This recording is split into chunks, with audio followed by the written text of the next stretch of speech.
love of family, respect, and hard work. My grandfather was a fisherman. My grandmother worked at the cannery. At that time, the industry was full of opportunity for men of steel and boats of wood. So even though my father loved sports and athletic competition, he knew his destination would be to the sea and a career in fishing for tuna. A few things changed in that equation though. He met my mother Bee, the rock of his foundation. They had built a legacy for over 68 years. Only 68.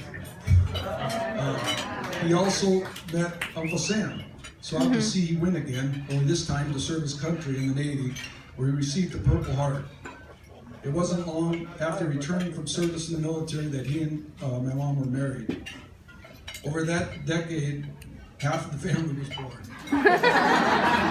Over the rest came along. Over the next decade, the rest came along. Boy, how time flies when you're having fun.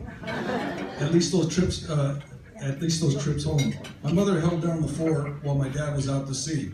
She ran a tight ship while he was away. At least we're all here still today and doing okay.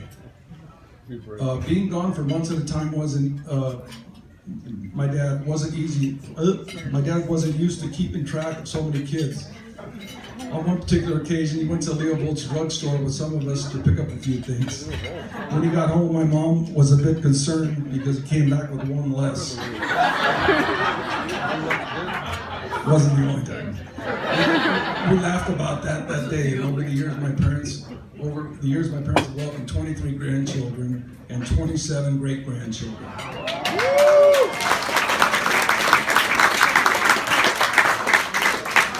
A few of us boys followed my dad's footsteps. My brother Frank said he missed him growing up. He wanted to learn the trade and work side by side with my dad. As soon as he graduated from high school, he jumped on board. My father was a great skipper and a shipmate. He was also a great teacher, and we learned a lot from him and wanted to be like him. My father has not changed much after all these years. He still carries with him the values he was raised with and has worked to pass them on along to his family.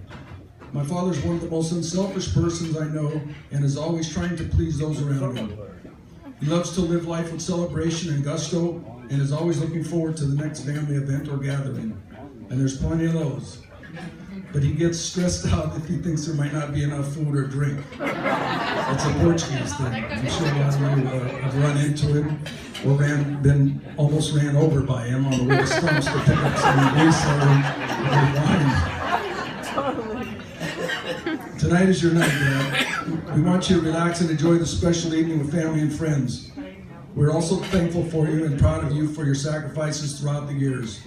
I don't want this to sound like a eulogy, but heaven awaits you. There's still plenty of time for poker games and family gatherings, and watching the Padres win a World Series. Don't worry, they got your back. You got a good chance to live to be 100. And thanks again for all you being here. Enjoy the evening and drive home safely, and raise your glass to a man with first class, my dad.